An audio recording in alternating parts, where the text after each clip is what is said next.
हर हर महादेव। जय भोले बाबा। जय हो प्रभु। हर हर महादेव। सभी को हर हर महादेव। उम्मीद करता हूँ सब बढ़िया होंगे और भोले बाबा की कृपा से सब अच्छे से अपने अपने कामों को कर रहे होंगे, अच्छे से अपनी लाइफ को जी रहे होंगे। और भगवान से दुआ करता हूँ कि सब खुश रहे जीवन में, अपनी जो भी मनोकामनाएं, आपकी सारी मनोकामनाएं पूरी हो। तो दोस्तों, मेरा नाम है शैलेश कुमार और मैं भी आपकी तरह एक नॉर्मल इंसान ही हूँ, ज़्यादा कुछ ऐसा नहीं हूँ दोस्तों। लेकिन मैंने दोस्तों एक चैनल बनाया है जिस चैनल का नाम है, आपको पता है, आप देख रहे होंगे, दादी की कहानियाँ। इस चैनल के ऊपर मुझे दोस्तों की कहानियाँ पढ़ने का बहुत शौक है। तो मैं क्या बैठे बैठे कहानियाँ पढ़ता रहता हूँ, तो क्यों ना, मैंने सोचा कि मैं अकेला अगर कहानी पढ़ूंगा तो मेरे पास ही रहेगी। तो मैंने सोचा कि क्यों ना मैं एक चैनल बनाऊं और उस चैनल के माध्यम से मैं लोगों तक कहानियाँ पहुंचाऊं दोस्तों। कुछ रहस्यमयी कहानियाँ, ये चीज़ ऐसी क्यों है, इसके जैसे स्थापना होने का रीज़न क्या है, ऐसे बहुत सारे राज है जो के बारे में हमको पता नहीं, और पुरानी कहावतें हैं वो चलती जा रही है और हम उनको मानते रहते हैं, लेकिन रियल में हमें उनके बारे में पता नहीं दोस्तों। इस वीडियो के अंदर दोस्तों मैं आपको बताऊंगा कि महाकाल जो मंदिर है, ये भारत देश के अंदर राज्य एमपी के अंदर है, मध्य प्रदेश एमपी राज्य के एक छोटी सी सिटी है। वैसे छोटी सिटी नहीं कहूँगा, भोले बाबा की सिटी है, बहुत बड़ी है। उसकी नगरी है उज्जैन के नाम से, एक नगरी है जिसे अपन उज्जैन महाकाल है, महाकाल का मंदिर वहाँ स्थापित है। आपने सुना होगा कि महादेव भोले बाबा जो है उनकी 12 ज्योतिर्लिंग है। उन ज्योतिर्लिंगों में एक ज्योतिर्लिंग है जिसका नाम है उज्जैन महाकाल ज्योतिर्लिंग। उसी के बारे में मैं आपको बताने वाला हूँ कि आखिरकार उस ज्योतिर्लिंग की स्थापना वहाँ किस तरीके से हुई, क्या उसके पीछे का रहस्य है, क्या कहानी है, किस कारण वहाँ पे उसकी स्थापना हुई। तो दोस्तों चलते वीडियो की ओर। इससे पहले आप चैनल का इंट्रो देखिए, जाइएगा कहीं नहीं, कि कहानी शुरू करने से पहले एक बार आप चैनल का इंट्रो देखिए।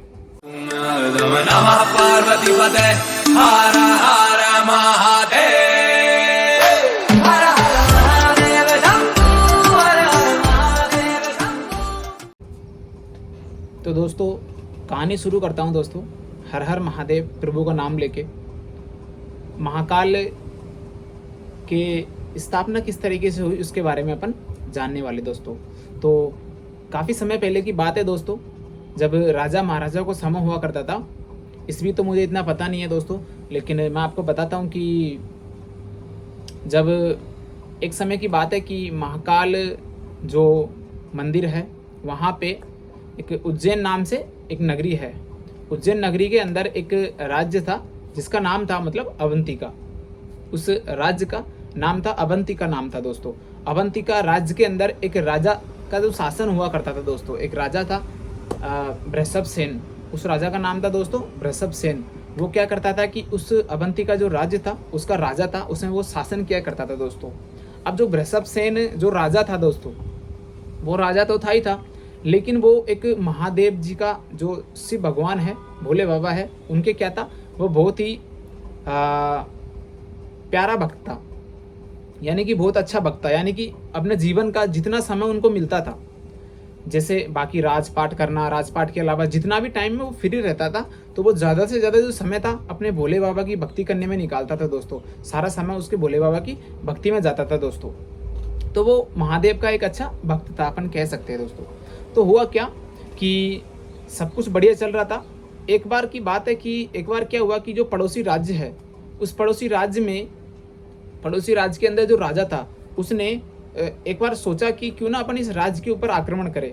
जो अवंतिका नाम का एक राज्य था जिसमें भोले बाबा का भक्त जो राजा था उसका, तो उन्होंने क्या किया, एक बार पड़ोसी जो राज्य थे उन्होंने आक्रमण किया अवंतिका राज्य के ऊपर दोस्तों। अब उन्होंने आक्रमण किया तो हुआ क्या कि युद्ध शुरू हुआ दोस्तों, आपको पता है। तो राजाओं में युद्ध भी हुआ, काफ़ी सारी सेनाएं भी मरी दोस्तों आपस में एक दूसरे में। अंत में जाके क्या हुआ कि जो अवंतिका नाम का जो राज्य है उसके अंदर जो राजा था वृषभसेन, उस वृषभसेन जो राजा था अपनी बुद्धि से, अपने बल से, सेना की शक्ति से दोस्तों, उन्होंने उस युद्ध के ऊपर विजय प्राप्त करी दोस्तों। अब विजय तो प्राप्त हुई दोस्तों, लेकिन अंत के टाइम के अंदर क्या हुआ, जब युद्ध चल रहा था और जब मतलब उनको लग रहा था कि अब तो जीतने ही वाले हैं, वृषभ सेन जो थे उनको लग रहा था कि अब अपन जीत ही जाएंगे, तो अंत में क्या हुआ कि जो पड़ोसी राजा थे उन्होंने क्या किया कि एक चाल रची दोस्तों, षड्यंत्र रचा, बोलते हैं ना अपनी भाषा के अंदर षड्यंत्र, मतलब जिससे, तो उन्होंने क्या किया कि उनके पास में क्या एक राक्षस था। अब वो राक्षस को एक वरदान प्राप्त था, वो ये वरदान प्राप्त था दोस्तों कि वो अदृश्य हो सकता है। उस राक्षस को ये वरदान प्राप्त था, मतलब वो अदृश्य हो सकता है। अदृश्य होने का मतलब होता है कि वो किसी को भी नहीं दिखे और वो कहीं भी जा सकता है। जैसे आपने देखा होगा भूत होते हैं, अपन कहते हैं लोग वह कहानियों में कि भूत यहाँ है वहाँ है, किसी को दिखते किसी को नहीं दिखते, अदृश्य होते हैं। तो सेम ऐसे ही उसे भी क्या एक वरदान प्राप्त था जिससे क्या वो अदृश्य हो सके, वो किसी को दिखता नहीं था। अब क्या हुआ कि जो पड़ोसी राजा था उन्होंने वृषभ सेन की सेना के अंदर उस राक्षस को भेजा। वहाँ पे उन्होंने काफ़ी सारी सेना को मारा, किसी को दिख ही नहीं रहा था वो कोई मार रहे हैं, किसी को सेना को मार दी, कोई सेनापति को मार दी दोस्तों।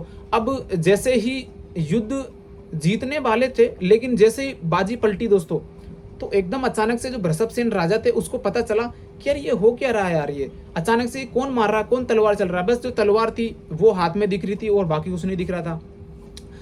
जो सेना, तो सेना के अंदर जो सेनापति थे, वो सेना थे वो लड़ रही थी, वो ऑटोमेटिक मरती जा रही थी।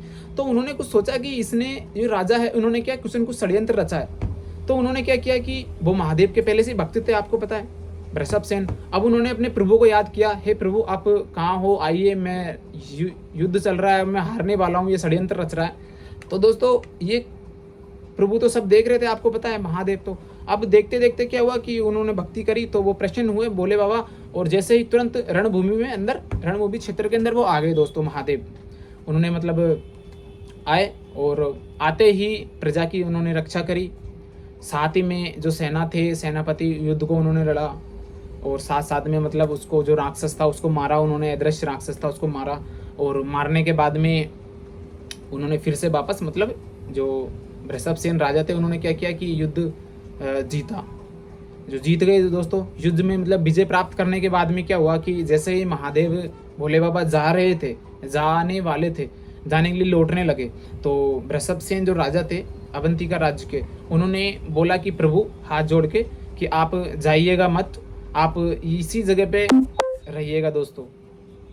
प्रभु से उन्होंने क्या बोला कि आप जाइएगा मत, आप यहीं रहिएगा, इस उज्जैन नगरी के अंदर ही आप रहो, आप इस प्रजा की रक्षा करना कि और भी कोई राजा आए और आक्रमण करे, इस तरीके से षड्यंत्र आक्रमण करके प्रभु इस प्रजा को मार सकते हैं, इस प्रजा को क्षति पहुंचा सकते हैं, ये आपका ही है प्रभु। तो मैं चाहता हूं कि प्रभु आप यहीं रहिए, आप यहाँ से जाइएगा मत। तो जैसे ही शिव जी ने ये बात सुनी तो वो प्रसन्न हुए और उन्होंने अपना रूप मतलब बदल कर और शिवलिंग के रूप में वो प्रकट हो गए दोस्तों। जैसे ही वो शिवलिंग के रूप में दोस्तों प्रकट हुए तो वहाँ पे मतलब मंदिर बना दिया गया। प्रकट हुए तो वहाँ पे मंदिर बन गया, मंदिर बना धीरे धीरे करके दोस्तों। अब ये जो महाकाल का जो मंदिर है, ये वो जो शिवलिंग है, जो महाकालेश्वर शिवलिंग के नाम से, ज्योतिर्लिंग के नाम से प्रसिद्ध हुआ दोस्तों। तो ये कहानी थी महाकाल, जो वहाँ पे ज्योतिर्लिंग शिवलिंग है, ये इस तरीके से महाकाल ज्योतिर्लिंग की जो ये इस तरीके से इसकी स्थापना हुई दोस्तों। अगर दोस्तों आज की जो कहानी है ये यहाँ तक की थी। अगर मेरे से कोई सुनाने में कुछ मिसिंग हो गई हो दोस्तों, कुछ गलती हो गई हो, तो आप मुझे बताइएगा दोस्तों एक बार कमेंट में लिखकर। और भोले बाबा से प्रार्थना है, अगर कुछ गलती हुई हो आपकी बातों को बताने में तो मुझे क्षमा करिएगा। और आपसे भी विनती है दोस्तों, अगर कुछ मैं गलती कर रहा हूँ तो आप मुझे बताइएगा।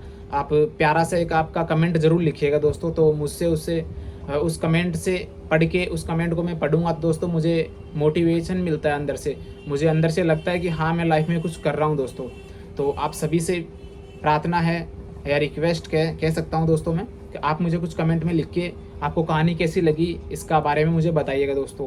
तो मिलता हूँ मैं दोस्तों आपको नई एक और ऐसी कहानी के अंदर। जब तक के दोस्तों आपका ध्यान रखिएगा, अच्छे से रहिएगा दोस्तों। हर हर महादेव, जय भोलेनाथ।